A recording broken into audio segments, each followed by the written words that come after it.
Parlement ne représente que la corruption.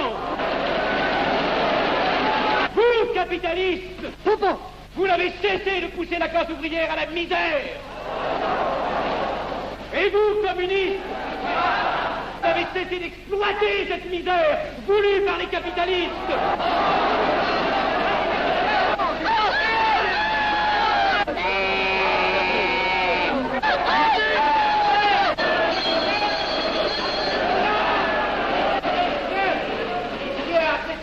Et vous tous, parlementaires, désuets et périmés, insultez-moi le parlementarisme.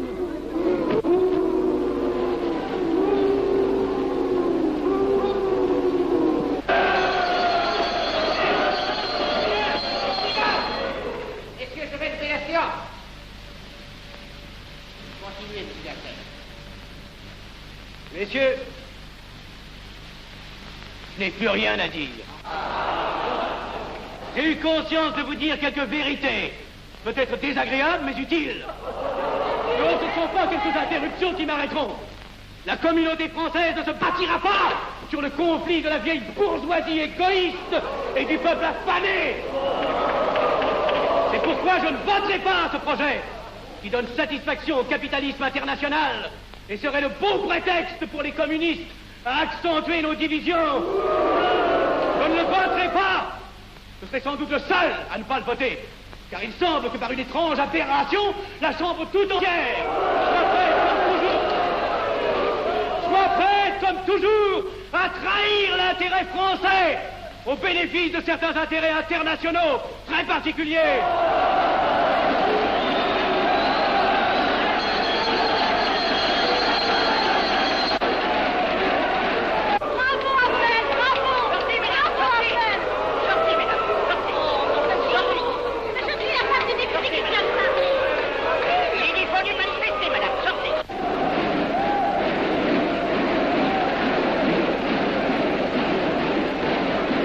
Il a du courage, ce petit Abdel. Ces petits nationaux trop puritains nous font perdre notre temps. Il faudrait l'éduquer un peu. De quelle loge est-il? Il n'est pas de chez nous, mon frère Dubois.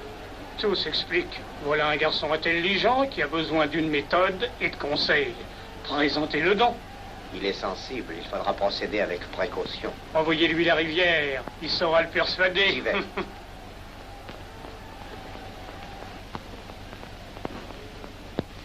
Mon cher vénérable, nous avons un service à vous demander.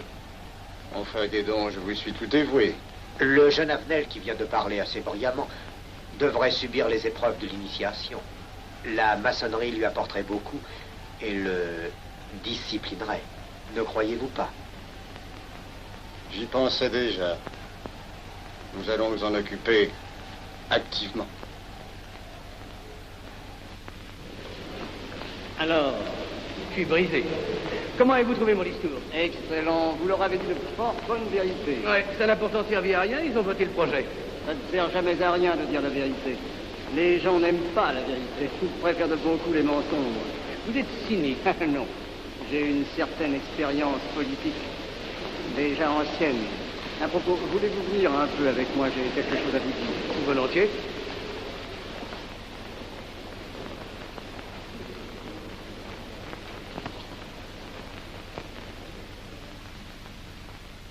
Oui, voyons, je voulais vous dire, si nous reprenions notre conversation sur la franc-maçonnerie, vous m'avez dit l'autre jour que vous étiez curieux de connaître cette association. Ah oui, on en dit tantôt du bien, tantôt du mal. Je vous avoue que je n'aime pas beaucoup les sociétés secrètes. La franc-maçonnerie n'est pas une société secrète. C'est une société discrète. Pourquoi éprouves-tu tant de répugnance à me voir entrer dans la franc-maçonnerie? Cette association me semble suspecte. Il ne doit y avoir que des arrivistes là-dedans. Non, voyons, ce sont peut-être aussi des braves gens animés d'un idéal sincère. Le texte qu'ils m'ont donné est rempli de bonnes idées. Tu me diras que ça n'est qu'un programme affiché à l'entrée. Mais il me paraît loyal. Tu es un honnête homme, mon chéri. Mais tu as un grand défaut. Ah, et lequel? Tu ne vois jamais le mal. Tu imagines que les autres sont bons comme toi-même. C'est pourquoi tu as toujours des déceptions. N'importe, je suis décidé à tenter cette expérience. Alors fais-la. Je souhaite me tromper. Quand vas-tu te présenter chez ces gens? Mercredi. Déjà.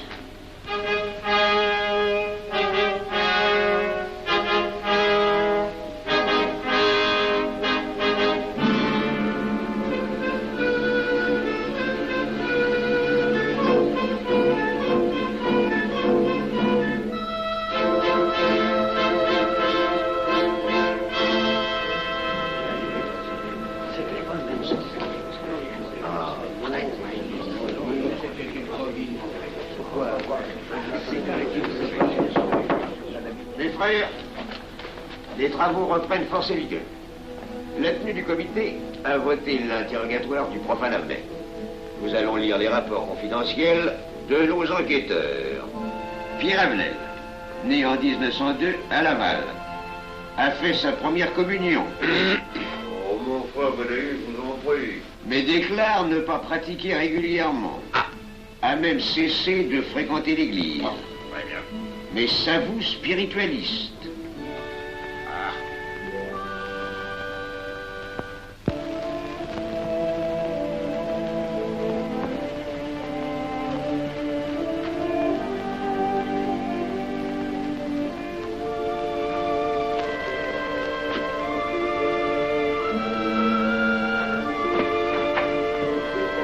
Monsieur, voulez-vous me citer? Permettez-moi de vous barrer les genoux. Mes frères, le profane Avenel, qui nous est recommandé par notre frère Gainsbourg, vice-président de la Chambre, est député. Cela ne nous impressionne pas. Nous devons surtout examiner ce qu'il pourra apporter à la franc-maçonnerie. Il nous faut des gens qui servent notre ordre et contribuent à sa puissance. Pour l'instant, il paraît afficher des idées nationales un peu trop absolues. Mais enfin, je voudrais vous prévenir d'une chose. Comme il est de notre intérêt de tenir en main un grand nombre de parlementaires, il vaudrait peut-être mieux ne pas lui poser des questions qui pourraient le choquer. On nous le signale comme assez sensible sur les questions spirituelles ou religieuses. Quand il aura travaillé quelque temps parmi nous, il aura évolué.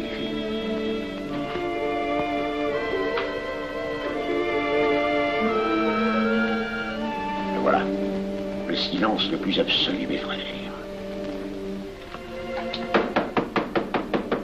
Qui frappe ainsi régulièrement à la porte du temple? C'est un profane qui demande à être interrogé, vénérable maître. Faites entrer le profane.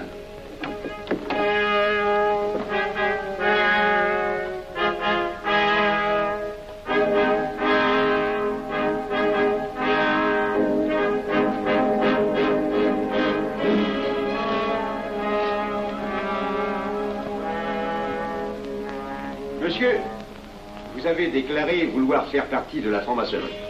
Mais nous désirons savoir qui vous êtes. Nous allons donc vous interroger sur vos sentiments, vos croyances, vos idées politiques. Répondez-nous sans vous troubler, mais en nous disant la plus stricte vérité. Consentez-vous à cet interrogatoire? J'y consens. Monsieur, croyez-vous en Dieu? Et pourquoi? Vous semblez être déçu par ce premier contact avec la maçonnerie. Mais l'interrogatoire est assez pénible. J'ai dû paraître ridicule. Vous vous trompez. D'autres qui sont passés avant vous ont moins bien répondu. Vous avez été reçu avec une majorité convenable, 16 voix contre 10. Comment, j'ai eu 10 voix contre moi? Non, non. 2 seulement. 2. Mais les voix d'opposition comptent pour 5. Ah, un opposant de plus, et vous étiez plaqué. La maçonnerie est difficile sur le choix de ses candidats. Pas assez, mon cher, pas assez. Je dois même vous avertir que lorsque vous serez en loge, vous serez déçu.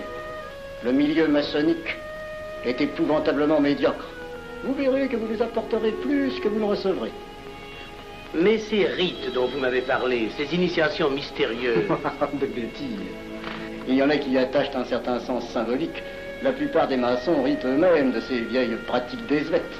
Seulement, le jour de votre initiation, tenez-vous bien, les épreuves de la cérémonie ne sont pas commodes.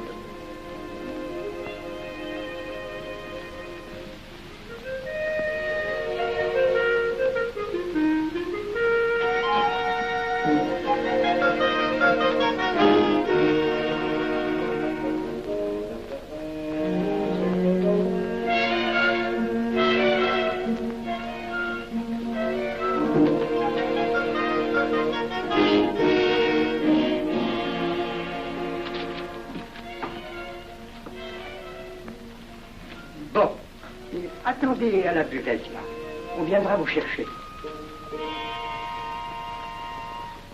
Alors, mais c'est entendu, mon cher, je m'occupe de ton affaire. Tu peux compter sur moi. C'est très important. Mais c'est entendu. Excuse-moi, la tenue va commencer, je suis un peu en retard. Bien, bien.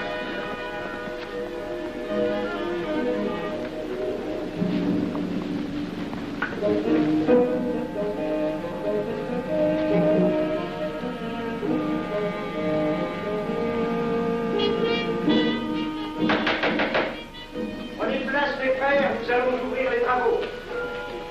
Mon frère Durand, veuillez prendre place à l'ordre.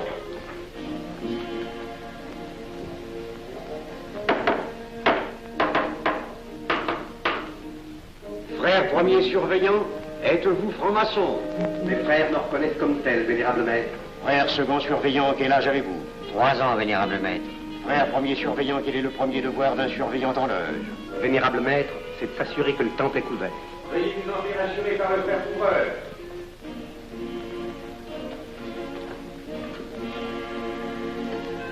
Le temple est couvert, vénérable maître. Frère second surveillant, quel est le second devoir des surveillants en loge? Vénérable maître, c'est de s'assurer que tous les frères présents sont membres réguliers de la loge ou visiteurs connus. Debout, et alors, mes frères. Frère premier second surveillant, assurez-vous que tous les frères rangés devant vos colonnes sont membres réguliers de la loge ou visiteurs connus.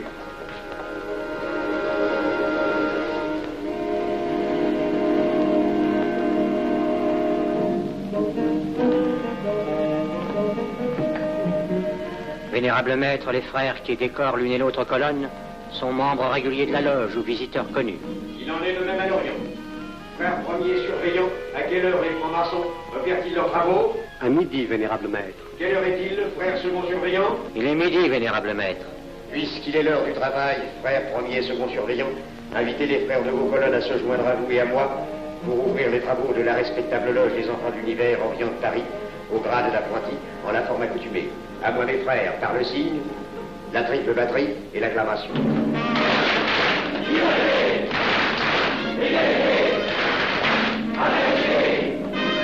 Prenez place, mes frères, les travaux sont ouverts.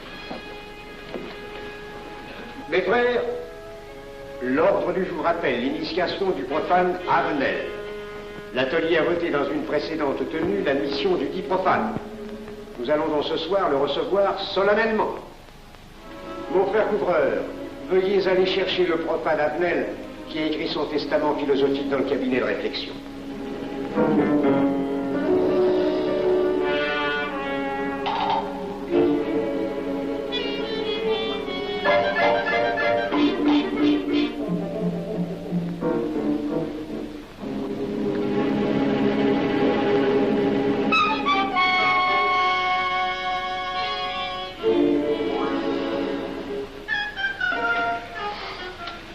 Rigolo leur truc.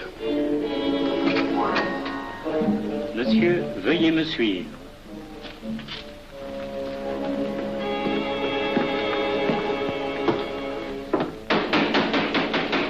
Qui frappe ainsi régulièrement à la porte du temple? Vénérable maître, c'est un profane qui demande à être reçu maçon s'il en est jugé digne. Frères, armez-vous de vos glaives. Faites entrer le profane.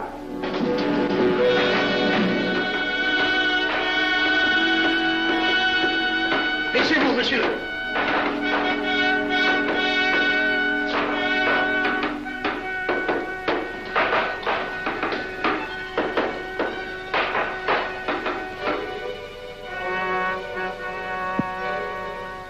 Monsieur, cette épée que vous sentez sur votre poitrine est toujours levée pour punir le parjure. Elle est le symbole du remords qui déchirerait votre cœur si vous deveniez traître à la société dans laquelle vous voulez entrer. Est-ce de votre propre volonté, en pleine liberté, que vous vous présentez parmi nous? Oui. C'est une institution qui ne procède que d'elle-même. Elle prend sa force dans la raison. Persistez-vous toujours dans vos intentions? Êtes-vous bien déterminé à vous soumettre aux épreuves, quelles qu'elles puissent être? J'y consens. En ce cas, confiez-vous à la main qui va diriger vos pas. Mais comme il serait imprudent de s'imposer des obligations dont on ne connaîtrait pas l'étendue, il est de la sagesse de cette respectable assemblée de vous dire quels seront vos devoirs si elle vous admet dans son sein. Le premier est un devoir absolu de secret sur tout ce que vous pourrez entendre et découvrir parmi nous, ainsi que sur tout ce que vous verrez et saurez par la suite. Je dois exiger de vous un serment prêté sur la coupe des libations. Consentez-vous à le prêter? Oui. Frère expert, faites approcher le profane. Et vous, maître des cérémonies, apportez la coupe des serments. Présentez la coupe au profane.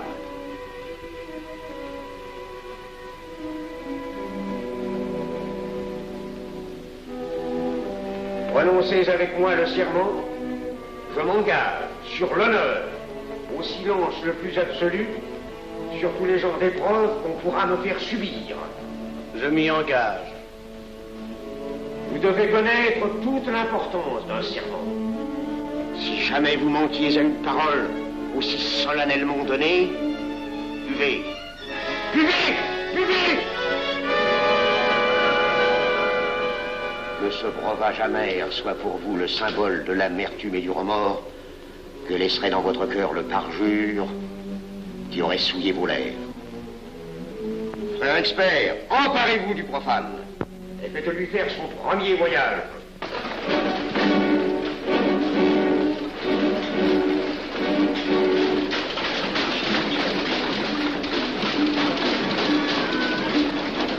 Là, c'est un profane qui demande à être reçu maçon. Comment ose-t-il l'espérer? C'est qu'il est libre et de bonne mœurs.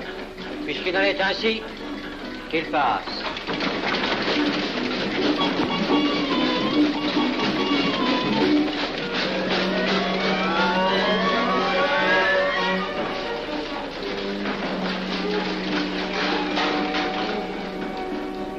Monsieur, le voyage symbolique que vous venez de faire est l'emblème de la vie humaine. Le bruit que vous avez entendu figure les passions qui l'agitent. Les obstacles que vous avez rencontrés peignent les difficultés que l'homme éprouve et qu'il ne peut vaincre ou surmonter que grâce à l'aide qu'il trouve dans ses semblables. Frère expert, faites faire le deuxième voyage.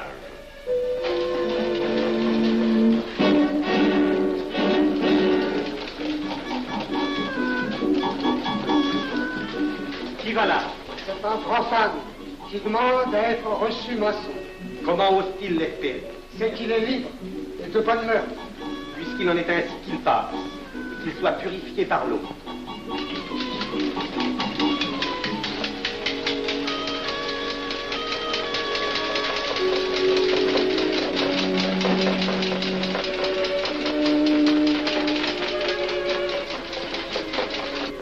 Monsieur, nous avons procédé à l'épreuve de l'eau qui représente l'épuration de votre esprit naissant à la vie maçonnique.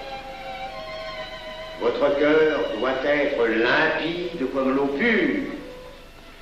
Frère expert, faites faire le troisième voyage.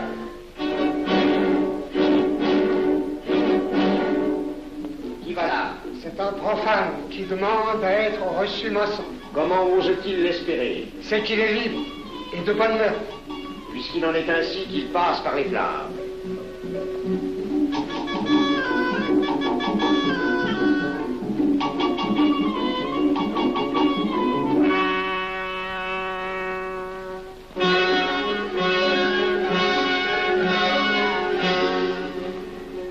Monsieur, les flammes dont vous avez été environné ont achevé vos épreuves.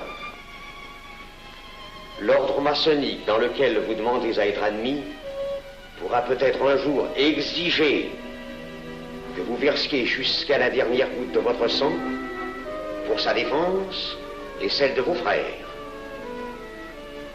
Je vais maintenant vous faire prêter serment à la franc-maçonnerie. Frère expert, amenez le profane à l'hôtel. Mes frères, debout, à l'ordre et glaive aux mains.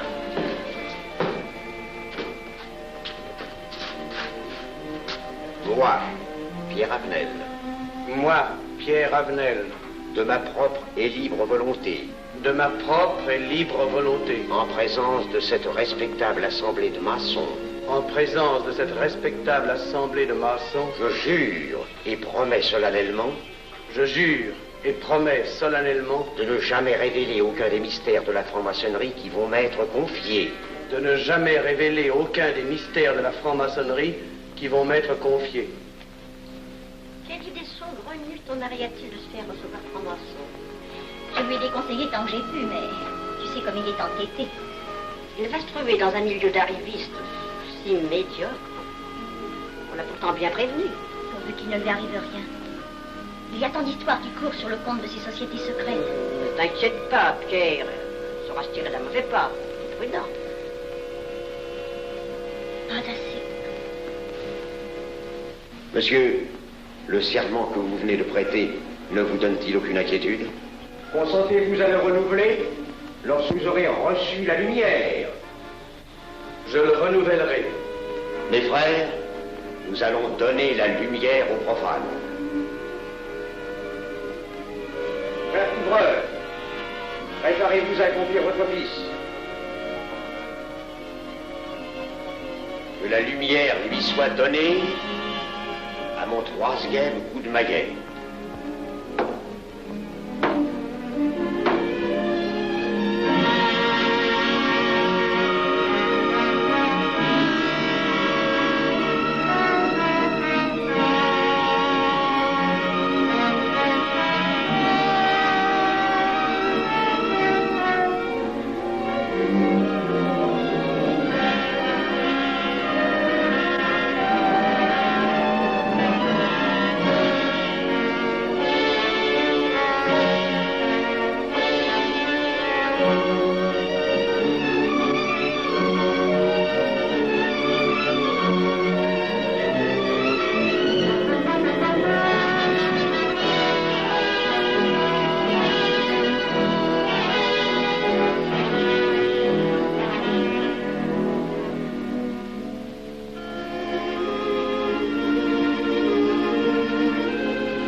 Néophyte, ces glaives que vous voyez tourner vers vous vous annoncent que tous les maçons voleront à votre secours si vous respectez et si vous observez nos lois. Mais ils vous annoncent aussi que si vous trahissez votre serment, vous n'échapperez pas à la vengeance de tous les frères répandus sur la surface du globe et qui ont juré de punir le parjure. Le jurez-vous, mes frères? Nous le jurons.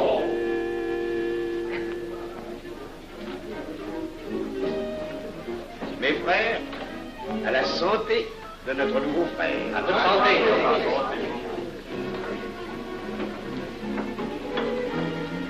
Mon très cher frère, qu'est-ce que vous pensez de cette soirée? Eh bien, c'est curieux. Cette cérémonie est très impressionnante. Mon cher frère, pourrais-je vous laisser ma carte au cas où vous auriez besoin de mes services?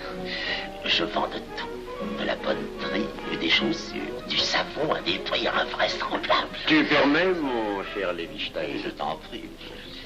Mon frère Avenel, nous allons bientôt nous mettre à contribution. Oui, un de nos amis de notre loge voudrait un bureau de tabac. Le Grand Orient est submergé de monde en ce moment. Avec vous, ça ira peut-être un peu plus vite.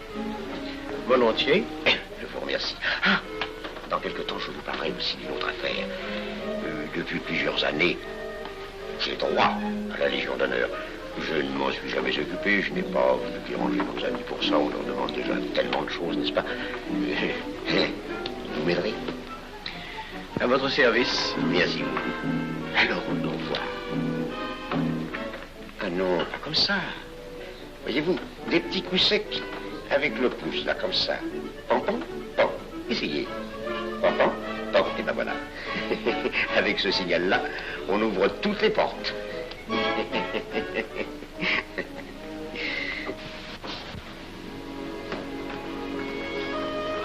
Alors, content? Bon. Tu as l'air contrarié. Oh non. Déjà déçu? Pas encore. Tu me raconteras la séance. Ah, j'ai juré de ne rien dire. Même à moi? Écoute, c'était pas ridicule. C'était étrange.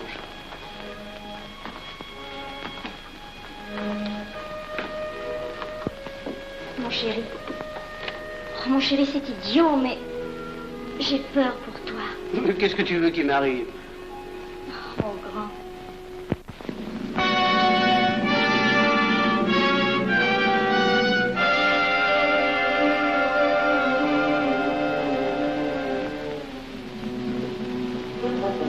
Mon très cher frère Avenel, vous êtes député. J'ai un service à vous demander. Tous les détails sur la théorie. Mon très cher frère, si vous pouviez m'obtenir cette place, vous me feriez plaisir. Mon cher, donnez donc un coup de téléphone au préfet, qu'il m'ôte cette contravention. Demandez la liberté, le scandale fascinateur. Mon très cher frère Avenel, j'ai besoin d'un bon témoin de moralité dans un procès. C'est un de nos frères qui passe en correctionnel. Il est bien un peu coupable, mais avec un peu d'appui. Et pour manifester cette solidarité maçonnique, je suis sûr que vous voudrez bien vivre. L'arrestation du banquier Charles Lévy. Le crime des banques coopératives. Un nouveau scandale financier. Il faut l'exclure, c'est une fripouille. Oui, évidemment, c'est une fripouille, mais puisque personne ne le sait, nous pouvons le garder parmi nous. Non! Mais je comprends très bien vos réactions, mon cher Avenel. Mais, tenez, je vais vous citer un exemple. J'ai vécu pendant 20 ans en maçonnerie avec un frère que je considérais comme un escroc. Ben, je n'ai rien dit, parce que c'était un excellent maçon. Nous ne sommes pas du même avis.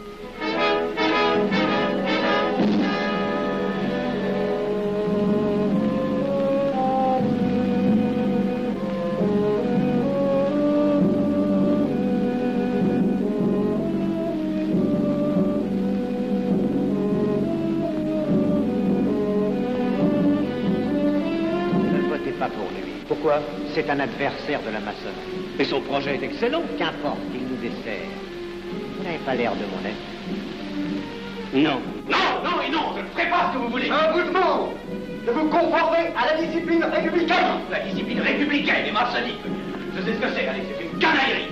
Mon frère, ne laissez pas vos paroles dépasser votre pensée. Oh, ne croyez pas que je sois en colère, non, j'ai tout mon sang-froid au contraire. Et c'est pour ça que je ne voterai pas cette loi unique. Détruisez ce pays en l'empoisonnant doucement. Avenel, vous ne parlez pas sérieusement. Mais vous ne comprenez donc rien.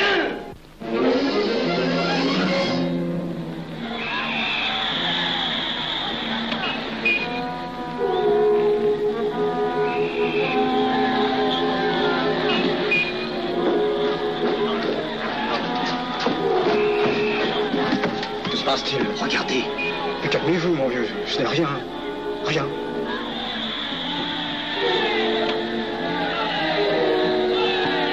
Que croyez-vous qu'on doit faire? Rien. Surtout rien. Pas de pareil cas il faut attendre. Et croyez-moi, il n'y aura pas d'incident. Tous ces gens vont rentrer se coucher. Ils sont fatigués d'avoir crié.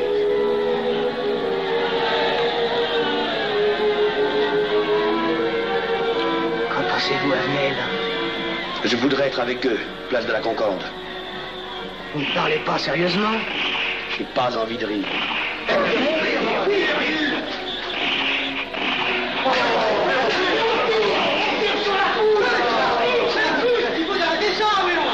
Mais surtout, il faut arrêter ça.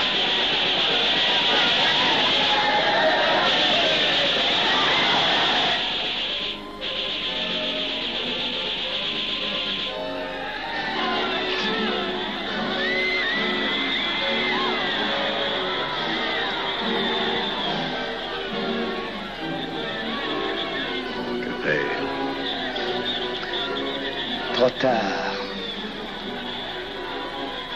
On tire encore. Coupe-feu.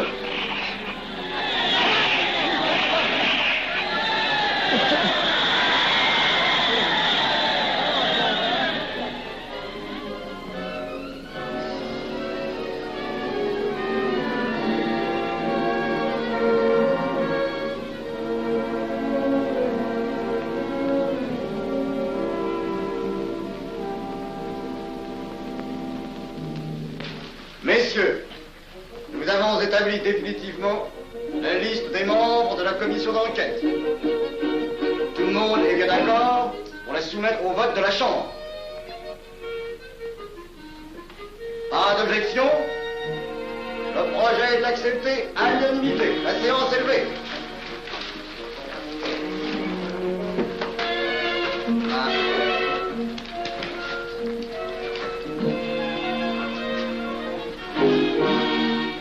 Vous pensez que ça va marcher? Je ne prévois pas d'opposition. Si cela est ainsi, nous risquons de nous en tirer. Je le crois sincèrement. Nos frères députés nous attendent dans un salon voisin. Ils sont impatients de vous entendre. Allons-y. Armel. À propos, cher ami, je vous ai mis d'office dans la commission d'enquête. Moi, pourquoi? C'est indispensable. J'ai besoin de vous. Venez avec nous. Vos amis nous attendent.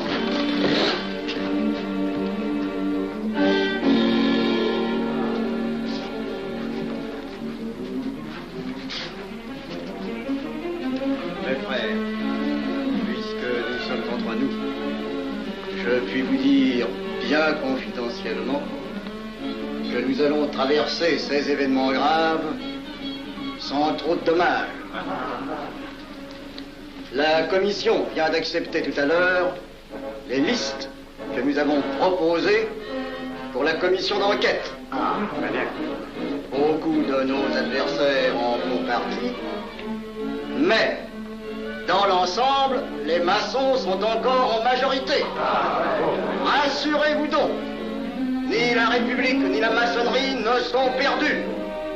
Elles ont traversé une crise grave. Elles sortiront renforcées de cette épreuve. Merci.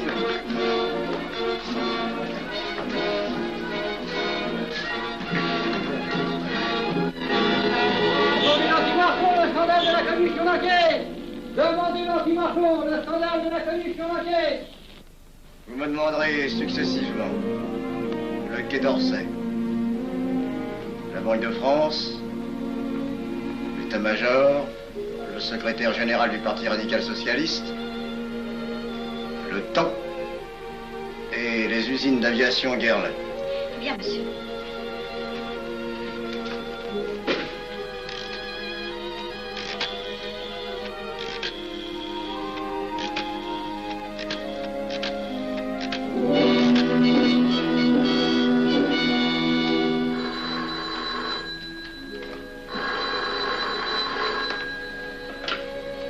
Allô, le chef de cabinet du ministre. Allô? Mais oui, passez-le moi. Lui-même, à vos ordres, mon très cher ami. Je ne peux rien vous dire par téléphone. Il pleut. Vous me comprenez? À merveille. Alertez tous nos amis à l'étranger. Qu'en aucun cas, on ne parle de nous. Silence. Compris. Allô, ici Général Maisonnat. À vos ordres, mon cher Larivière. Je compte sur vous, mon cher général, pour que l'armée ne varie pas politiquement. Elle doit rester divisée, avant tout. Ne craignez rien, j'ai déjà procédé à des changements importants. Tous les officiers suspects d'être contre nous ont été éloignés de Paris et séparés les uns des autres. Mes frères, il est indispensable de franchir cette mauvaise passe. Il ne faut pas trop de mouvement de bourse. N'est-ce pas, mon frère sous-gouverneur? Nous maintiendrons la monnaie. La presse de droite doit essayer d'attaquer la presse de gauche. Pendant quelque temps. Pour donner le change. C'est entendu.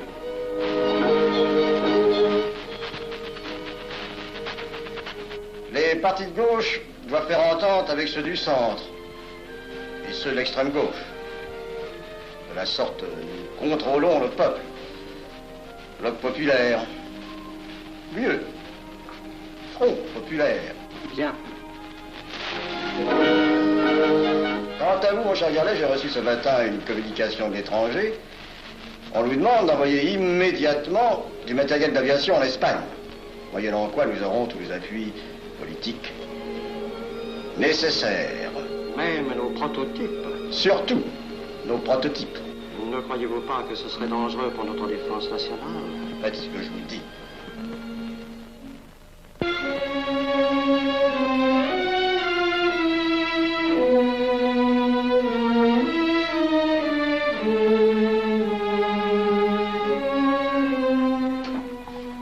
Monsieur Avenel, faites entrer.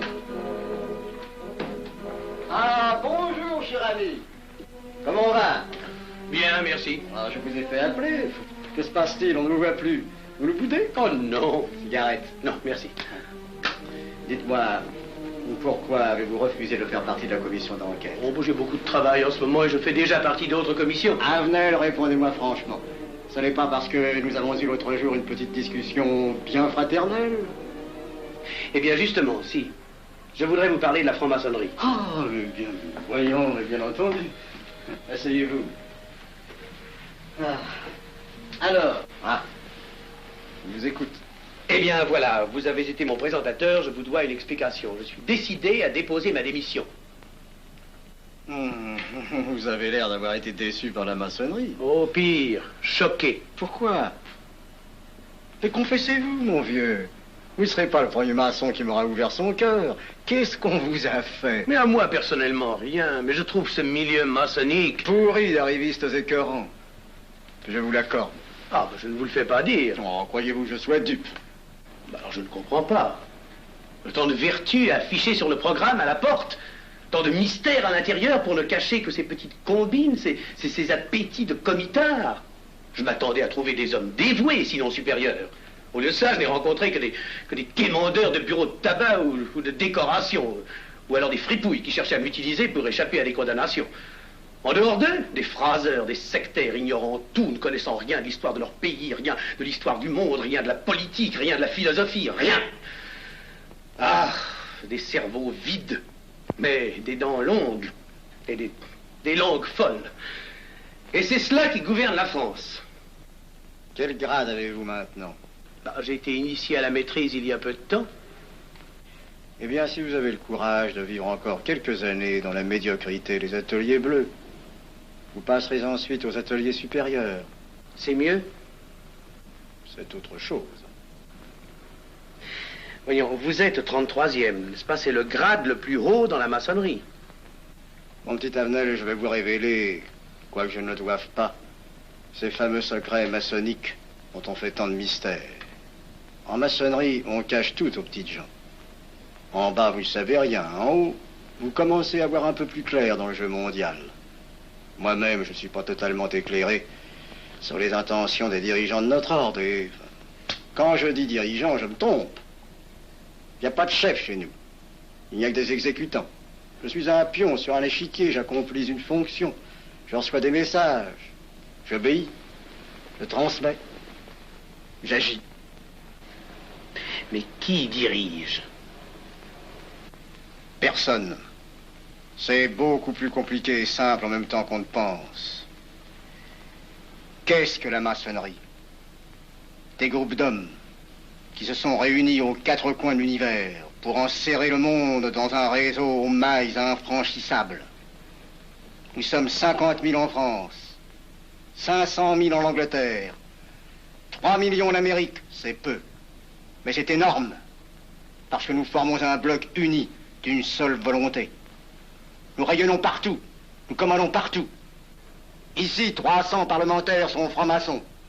En Angleterre, le roi fait partie de notre ordre. Aux États-Unis, le président est 32e. Il n'y a pas un pays où nous n'ayons nos appuis secrets, nos hommes, nos banques, nos groupes dévoués. Et ceci n'est rien. Je ne vous montre là de la maçonnerie que la puissance physique. Il y a peut-être autre chose. Mais quoi? Une doctrine supérieure. Une antique expérience des forces du monde qui nous permet de pousser les peuples tantôt vers la vie, tantôt vers la mort, quand il le faut. La mort? Je croyais la maçonnerie attachée à la paix. À une certaine paix. Notre paix. Sinon,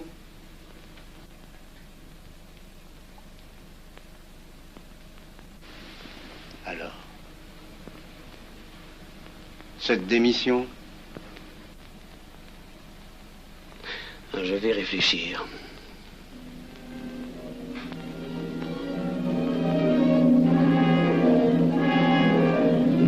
Alors, il n'y a qu'une solution, la guerre.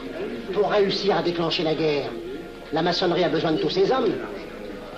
Sur combien de voix pouvons-nous compter à la Chambre? Nos frères parlementaires sont à peu près tous sûrs. Sauf un, que j'oserais nommer, car il fait partie de notre loge. Qui donc? Avenel. Il tient des propos contre le Grand Orient et qu'il accuse de vouloir déclarer la guerre à l'Europe. Je n'ai jamais eu confiance en ce type-là. C'est une faute de l'avoir laissé entrer ici. Nous pouvons encore leur amener de meilleurs sentiments. D'autres que vous réussissiez. Qui sait? Nous avons peut-être les moyens pour ça.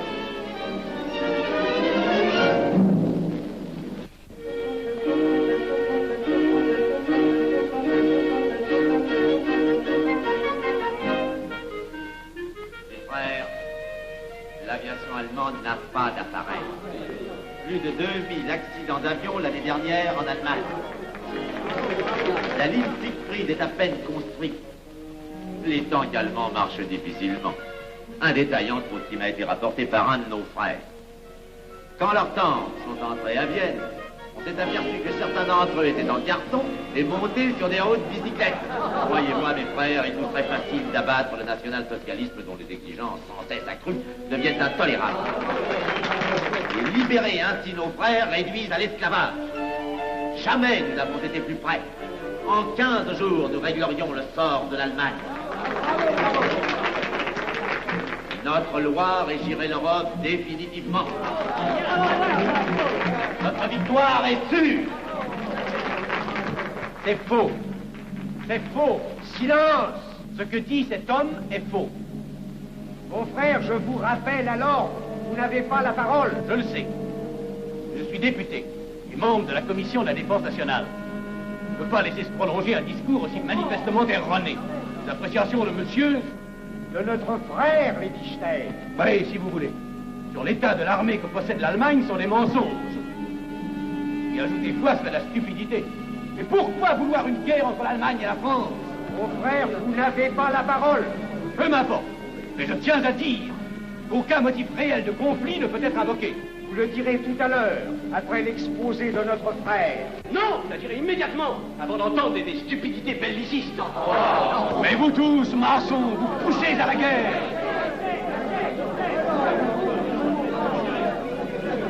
Pour que ce pays soit gouverné par vos lois, par les Juifs, et la maçonnerie surtout. Le peuple français ne se battra pas pour défendre une idéologie fumeuse, un régime ignoble, une république pourrie. Mon frère Avenel, je vous prie de couvrir le temple.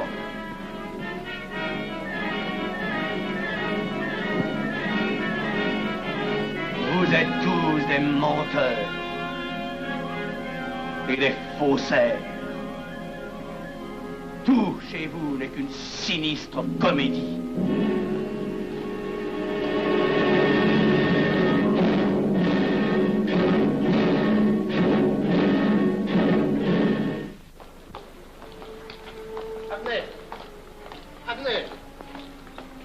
Avenel, excusez-moi, comme vous, j'habite Neuilly, c'est pourquoi je me permets de vous rejoindre. Oui, vous avez fort bien fait, monsieur. J'étais près de vous à l'avenue.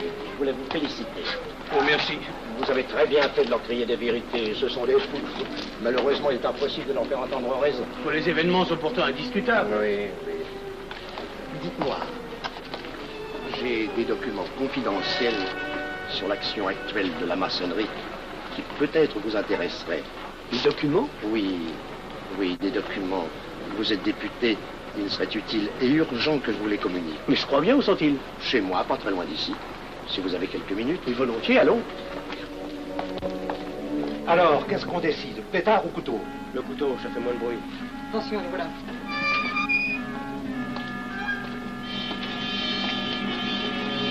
Un instant, je vais voir si...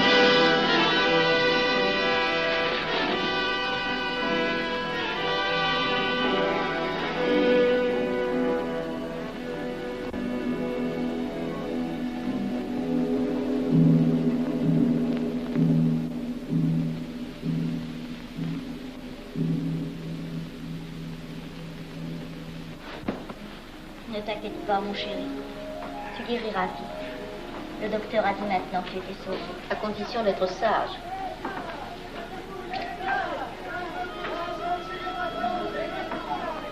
Qu'est-ce qu'on entend? C'est la mobilisation générale, mon chéri. Quoi, la mobilisation? Non, ne t'agite pas, je t'en supplie. Je n'aurais pas dû te le dire, mon Dieu.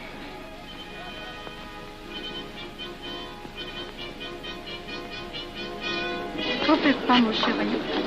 Tu reviendras vite.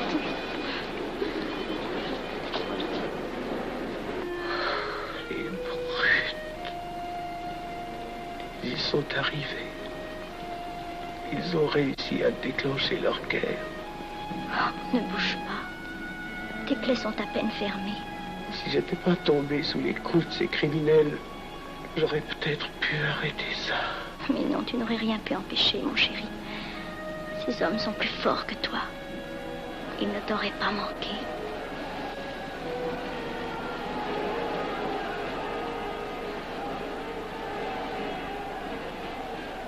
Qu'est-ce que c'est?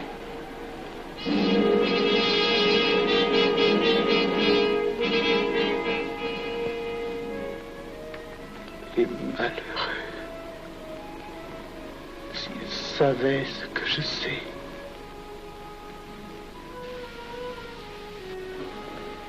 Mes frères, nous pouvons affirmer en toute sérénité que la franc-maçonnerie universelle a présentement atteint son but.